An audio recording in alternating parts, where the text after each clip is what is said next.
Welcome to the Mobile Home Park Mastery Podcast, where you will learn how to identify, evaluate, negotiate, perform due diligence on, finance, turn around, and operate mobile home parks. And now, here is your host, the fifth largest mobile home park owner in the United States, Frank Rolfe.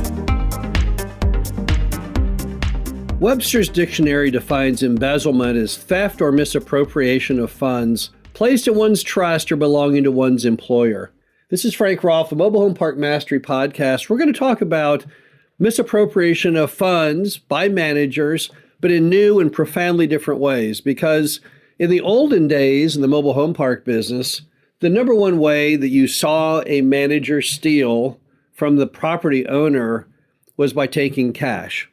I know when I bought my first mobile home park, Glen Haven, down in Dallas, Texas, the way it worked was this. The manager was tasked with bringing in all the money every month in cash, paying all the bills themselves out of those deposits, and then sending the owner of the property a check for the difference. So what you had is a situation where the manager controlled all the money coming in, all the money going out, and you know that the amount that was sent to that owner was never even remotely what it should have been. I knew when looking over the books of Glen Haven and looking over what the park was actually producing versus what the seller thought it was producing, there was a very wide margin. And of course, we all know where that money went. The manager took it in cash and pocketed a great amount of it. So many park owners thought the way you would beat embezzlement going forward would be to eliminate cash. So many years ago, people stopped taking rent in cash. Now, you can't stop taking rent in cash in every state. In many states, you are required to give people the option to pay in cash. But then again, paying in cash has its own risk for the customer because then there's much less record of payment than if you use a check or money order. So many parks today are on a check and money order only basis, or they've moved on to ACH. In our portfolio, about 92% of all payments come in under ACH, which means it's automatically debited out of an account. So then, if you take cash out of the equation on revenue coming in, does that eliminate the risk of embezzlement by managers? And the answer is no. They just became more clever. So today the problem is that the embezzlement scams that some managers utilize are so sophisticated, and the numbers are so much larger in scale, it makes you look back longingly to the days of when the park took the rent in cash. So what are the three worst of these new embezzlement scams that you need to guard against, and then how do you solve those? Well, this first one is very, very clever. Here's how it works. Let's say you've got a park-owned home, whether it's a rental or one that you're going to sell, and it's sitting there, and you're supposed to be running ads and showing the home and trying to find a customer. And if you're selling it to the customer, then to be vetted through a lender like PEP, and then approved, and then the customer moves in. Or if it's a rental, then once again, they would be vetted and they would sign a lease, and then they would move in. But your manager has a more creative concept because he realizes that that is a marketable property that you won't really know the start date on.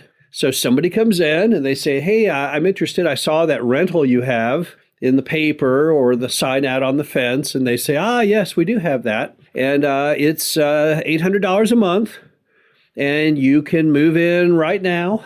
And what they do is they don't tell you, the owner, that someone's living in the home. So if they can get away with that for 2 or 3 months, they're going to pocket a few $1,000s.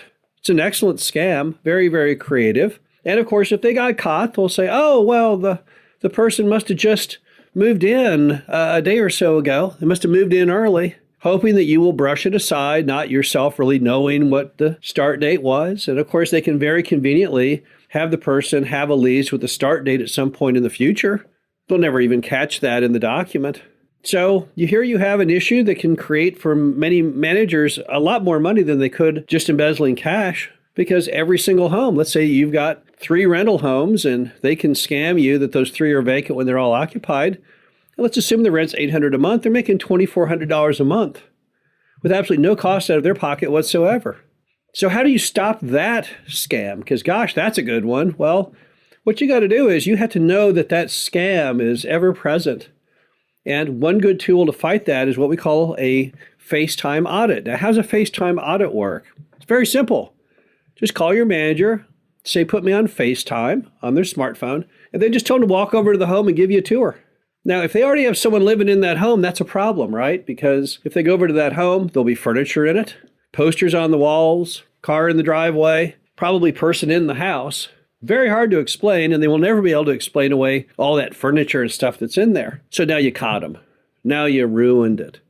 So it's a very good idea to start doing regular random audits of those vacant homes to truly see that they're vacant. Now, you don't have to travel out there. Don't have to jump in your car to go out and do these inspections. You see, the smartphone does all that for you. All you have to do is consistently just have a FaceTime audit. Just have the manager turn on their phone and take you over to the house. And I guarantee you, if the first time you tell them this plan, if you call them up and say, hey, put me on FaceTime, oh, okay, and now walk over to the empty homes we have and give me a tour. And if they won't do it, if they say, oh, I can't, I hurt my leg, or oh, I can't, I have to go to the dentist, then that's what they're probably doing.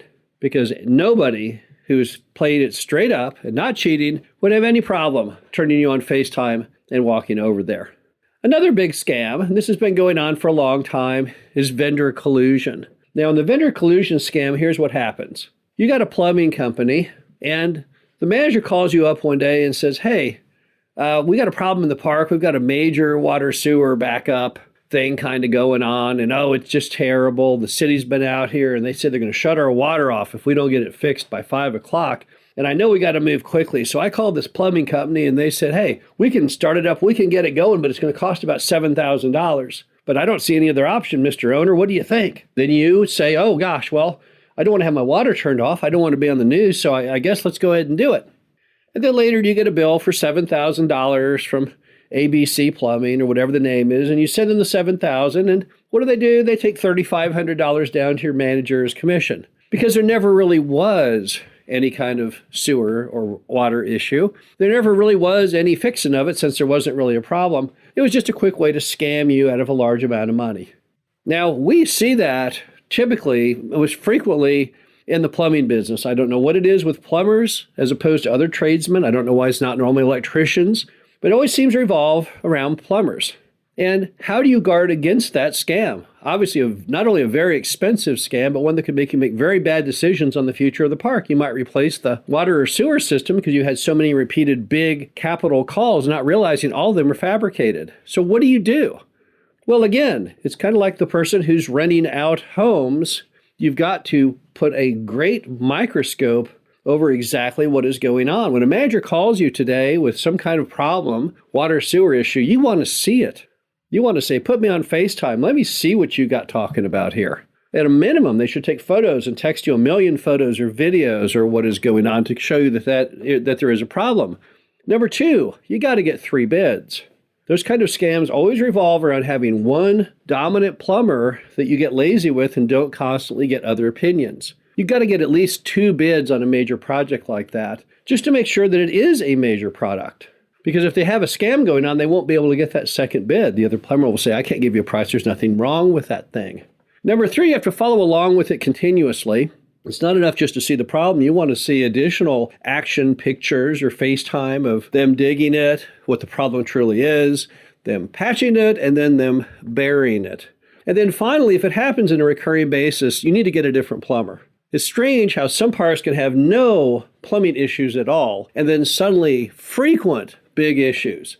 And you know what's really going on. There's a collusion going on with the manager and the plumber, and they're fabricating these, and they can't help themselves because, gosh darn it, the manager thinks the money is a lot of fun to have around. Finally, another big one right now is where people collect up parts for the mobile home park as the manager's role, and then they sell them on eBay or even in yard sales. So here's how it works. They say, oh yeah, well, we broke another chainsaw, need another chainsaw, and then not long after that, oh, gosh darn it, we're doing so much chopping of the trees with the chainsaw, we broke another one, we need another one.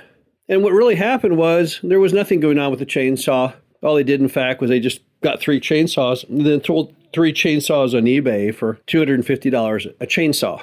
So how do you battle that scam? How do you battle the person who collects in parts and then sells them again on a website or even throwing them on a sheet in their yard as a yard sale? Well, it's a good idea to use a company called Purchasing Platform.